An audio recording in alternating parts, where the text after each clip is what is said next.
for week 2 of October.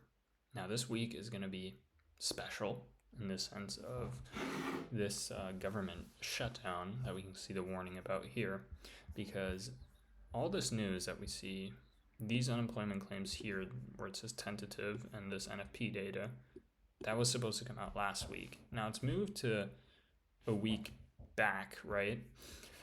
But I'm not sure if that's actually going to happen. Now looking at the other folders we have right now, as it states here, we have unemployment claims again this week, usually. Well, first we have FOMC.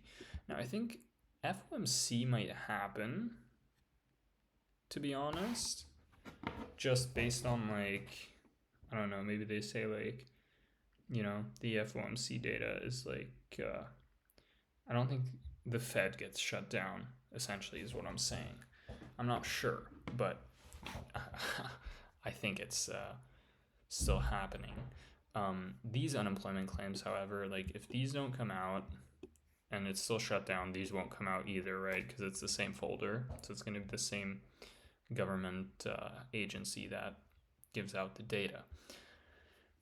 These prelim University of Michigan stuff, I assume those come out because it's not a government agency, right? It's a university, I think. So just based on the name, those should come out. And with NFP, I don't know. But what I'm saying essentially is there's a good amount of uncertainty that we usually don't have, right? Where it comes to, you know, are these things gonna come out or not? We're not sure. But anyway, yeah, let's hop into the charts.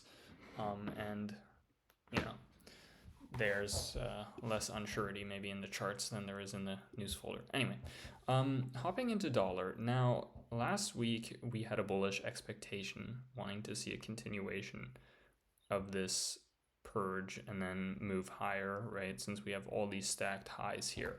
Now, we did not get that. That candle kind of reminded us that if we do just look at the weekly chart, this is very much like if we ignore the wicks, right? Let me actually do that for a second, right? If we take off wicks, this is like the biggest consolidation ever since July. So just that's something to keep in mind, but at the same time,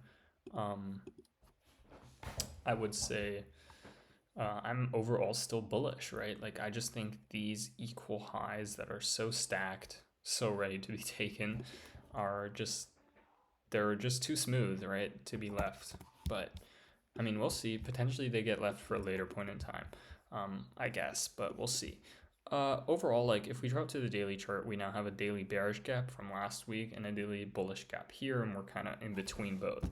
Now, for me personally, in between two daily gaps, I'm not the one who's going to make the decision on which one holds in terms of like trading it, right? Like I'm not going to look for a trade on euro or pound because they're in the same situation with those two daily gaps, right? But going back to dollar, I do think we're going to respect the bullish one eventually. Like we might run this short-term low from like previous week low essentially, wick it and then go higher.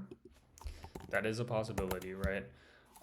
But yeah, overall I think we're bearish on majors still and bullish on dollar, and I'm just saying that honestly just because of how like this is way too, like look at this, these are all lower high lower high lower high, and then we make an equal high. So like this is so much buy side liquidity. We've taken sell side. Logically, we should go buy side, right? Now, can we do it in a super choppy and like unsatisfying fashion? We can, and so far we kind of are, right?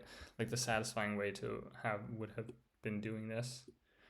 Wait, let me rephrase. The satisfying way for this to have been done would have been last week.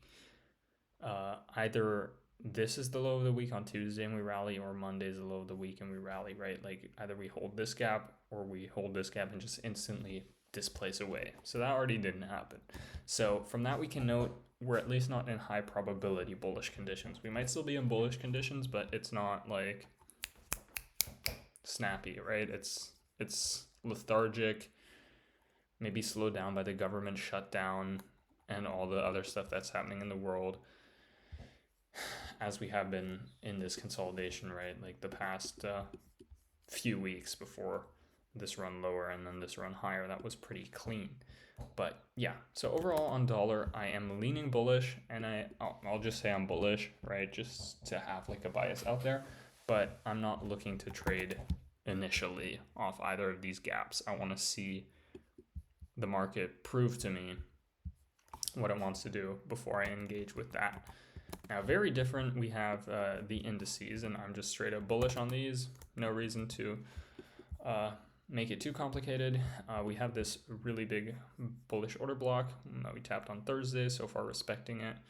We have ES failing to get below Thursday's low, so below previous day low, and NQ doing so, and it being a daily gap on NQ.